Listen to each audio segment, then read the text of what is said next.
Hello everyone and welcome to The Author. Today I'll be making a rant review on the Acer Aspire V3 772G notebook PC. I am making this video because the damn thing failed just 7 days after I bought it, so I was unable to do a proper review, so I decided to do something like a rant review. I have already made an unboxing, I will put it somewhere on the screen, so let's begin. Let's make a quick overview of the hardware that Acer included in this laptop. It has an i7-4702MQ CPU clocked at 2.2 GHz, 8 GB of RAM, a GTX 850 with 2 GB of GDDR5 RAM, a 1TB hard drive and a 17.3-inch Full HD screen. The notebook is constructed out of aluminum and plastic. The top panel and the keyboard area are made out of aluminum, while the display frame and bottom are made out of plastic. The dimensions are 415 by 275 by 34 mm and it weighs 3.2 kilograms. I find these proportions to be reasonable and the notebook is comfortable enough to carry around for long periods of time. What I didn't like were the little bumps all over the top panel. They weren't dented in, they were dented out, and also the display frame felt very cheap and flimsy. Next up are the ports. On the left side there is a Kingston lock, a LAN port, a VGA output, a HDMI output and two USB 3.0 ports. On the right side there are two USB 2.0 ports, a headphone and microphone jack, a DVD burner and the DC port. For me, this is the perfect set of ports. I don't know why so many manufacturers decide to remove the VGA port from their notebooks. I know it's a legacy port, but a lot of projectors still have a VGA input. Asus even decided to keep the VGA port on their new G751 gaming notebooks. I also like the separate headphone and microphone jacks. I hate having to use a splitter for the combo jack that almost everybody implements in their notebooks nowadays. And again, the G751 also kept these ports separate. The USB ports are plenty, despite two of them being 2.0. The DC port, however, is not that great. I didn't know why, but plugging in the charger was a bit difficult. There is a small clip on the charger's plug, and that is why making the connection wasn't easy. And for only 7 days of use, I noticed some wear out on the DC port and jack. On the bottom, we see the maintenance cover. It is quite big and it reveals the 4 RAM slots, the 2 slots for 2.5-inch drives, the mSATA SSD slot and the network card. But unfortunately, the cooling system can't be accessed through it. Let's move on to the integrated camera and microphone. Here is epic fail number 1. From the advertisements, the camera is rated at 720p at 30 frames per second, although the reality is that it supports 720p at 10 frames per second, and to be honest, the image quality sucks. The integrated microphone has awesome quality, but Acer decided to destroy that quality. There is no noise insulation around the microphone and it picks up everything. The backlight noise, the hard drive noise, the fan noise, everything. There is a noise cancellation function, but when you turn it on, it transforms the microphone into a potato and destroys the quality even more. Next up is the keyboard and touchpad. Here we have epic fail number 2. At first the keyboard seems nice and comfortable, the keys are good, the positioning too, until you notice the horrible sideway wobble. On some keys this wobbling is so severe that when you press them, they hit the edge of their keyhole. Also, I would like to note that there are a couple of keys that are right next to each other, and because of this wobbling, sometimes when you press one key, it accidentally hits the second one. This basically renders this notebook useless for gaming or typing. One more thing, let's make a quick comparison. This is the keyboard of the V3 772G, and here is the keyboard of the new V15 Nitro. Can you spot the difference? I don't think you can, so gamers, be warned. In total contrast to the keyboard, the touchpad is awesome. Actually, it is not a touchpad, it is a clickpad. It is multi-touch and zooming works well. The buttons below the pad are comfortable, however, it is placed very far to the left, which may be a problem for right-handed users, but for a left-handed person like me, it is very comfortable. Next, I will make an analysis of the hardware components inside the machine. I have to say that Acer has made a really good component selection for this laptop. For the CPU, they went with the Intel Core i7-4702MQ. It is a quad-core CPU which has a base clock of 2.2 GHz and a boost clock of 3.2 GHz.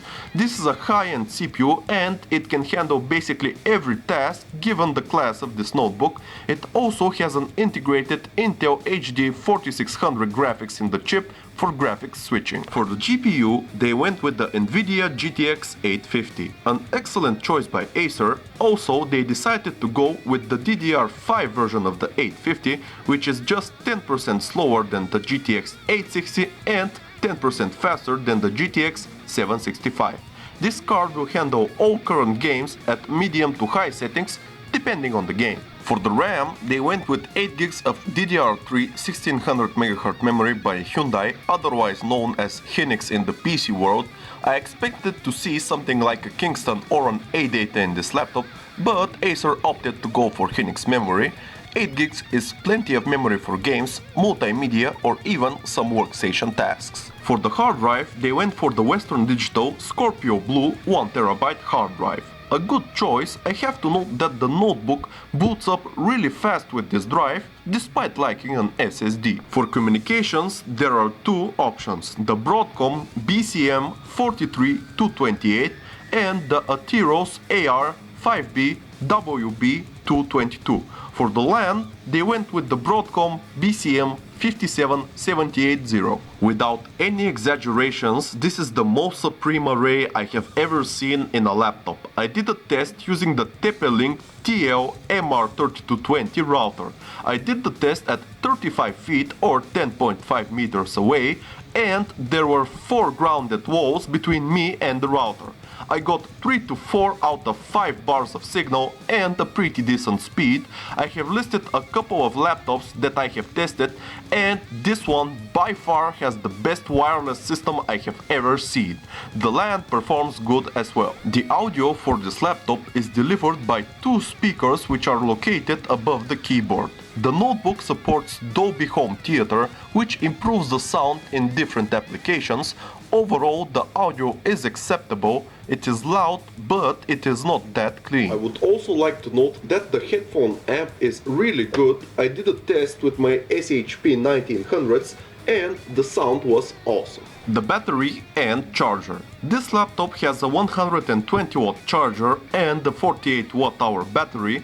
The previous version of this laptop, the one with the i7-4702MQ and the GTX 760, had a problem with its power management system. The laptop had a power consumption which was 10% above the power provided by the charger. In order to avoid the system shutdown or a battery drain, the laptop would throttle the CPU down to 800 MHz, which was a major flaw.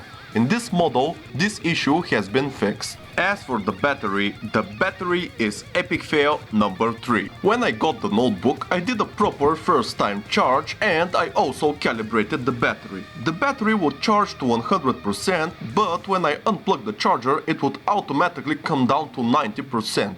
I did a couple of deep cycle discharges and there was basically no difference. I opened hardware monitor and there was an 8% battery wear. What we have here is a classic case of static battery wear. Basically, the battery loses capacity while in storage. This usually occurs when the battery has poor construction or uses low quality cells. Expect this battery to have short run times and lifespan.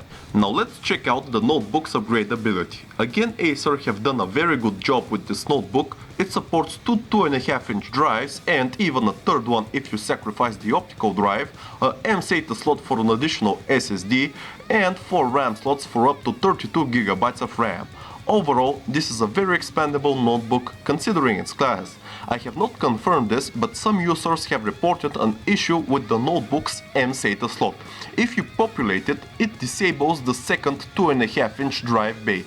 I suspect that the two storage options are wired on a single SATA port and the M-SATA has a priority over the second drive. This laptop has a 17.3-inch display with a 1080p resolution. It is a TN panel, the model number is N173HGE-E11. The display has good viewing angles and it doesn't lose brightness and contrast. I have to say that the picture quality was quite high for a TN panel. However, there is a weird software issue with it. At first I installed Windows 8 because there were no official Windows 7 drivers, and I noticed that the blue color was oversaturated. Calibration helped a bit, but it still looked kind of bluish. I couldn't stand Windows 8, so I got back to Windows 7. In Windows 7, the colors were fine, there was no oversaturation, and the picture looked great.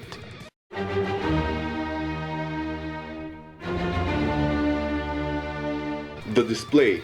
The reason why I had to animate the laptop: 2 days after I got it, a small cluster of dead pixels appeared on the screen. 2 days later, a second cluster appeared and the first one grew. And on day 7, I was watching Iron Man and I guess the display couldn't handle the epicness. It began to flash in red and white and it began to produce a loud humming noise. At that point, I decided to animate the notebook.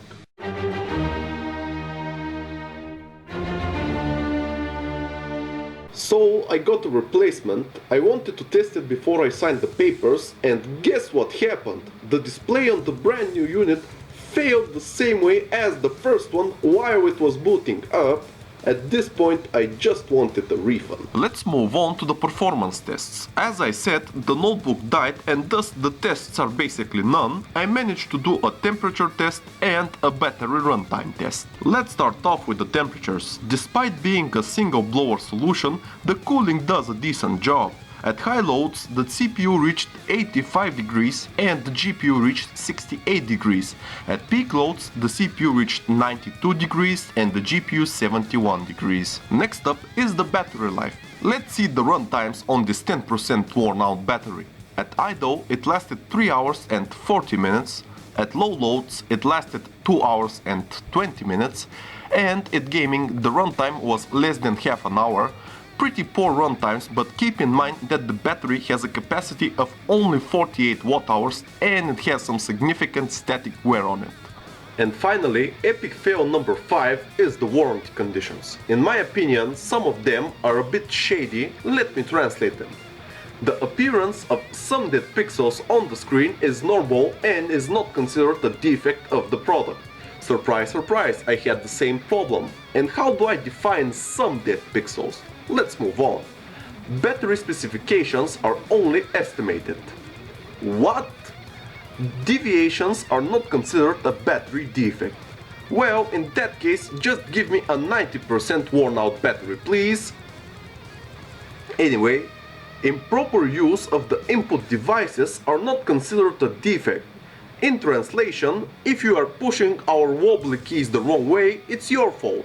Let's just end this section with the facepalm. This laptop retails at $950 plus a $300 rip-off tax at my location. Now let's go over the pros and the cons. As for the pros, it has a good price to performance ratio, it has a good major component selection, it has a layout with legacy ports which I like, it has partial aluminum construction, superb wireless performance, a good headphone amp, it boots up very quickly, awesome clickpad for left-handed people, acceptable weight and good looks. As for the cons, the overall quality of the notebook is quite poor. It has a defective display. I got 2 models and the display failed the same way on both of them. The first one failed in 7 days and the second one failed on the first boot up. Horrible keyboard. Both laptops I got had a lot of sideways movement of the keys. If the wobbling wasn't present, it would have been a good keyboard. Keep in mind that similar keyboards are used in the new V15 and V17 Nitro gaming notebooks. Battery wear and poor battery runtimes, uncomfortable clickpad for right-handed people, a very weird battery locking mechanism, cheap display frame, falsely advertised low quality webcam, and a non-insulated microphone. As for a rating, I would rate it at 5 out of 10 only for the good major component selection. Also, I would like to give it a do not buy recommendation. And so, this concludes my rant review on the Acer Aspire V3 772G notebook PC. I would like to make a summary. I bought this laptop because I needed a versatile machine for work and entertainment, and this notebook fitted my needs perfectly. But Acer has failed me. Before I made the purchase, I did a lot of research and I didn't find the problems I experienced elsewhere, but to be honest, there weren't a lot of user opinions on this product. I am currently trying to get a refund because it took me 4 years to save up the $1,250 I paid, and I don't want a third defective notebook. I would also like to say something to Acer.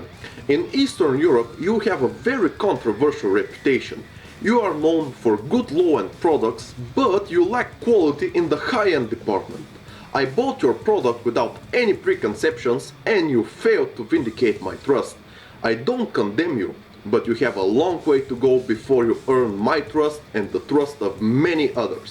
I would be happy if you prove me wrong someday, but not today.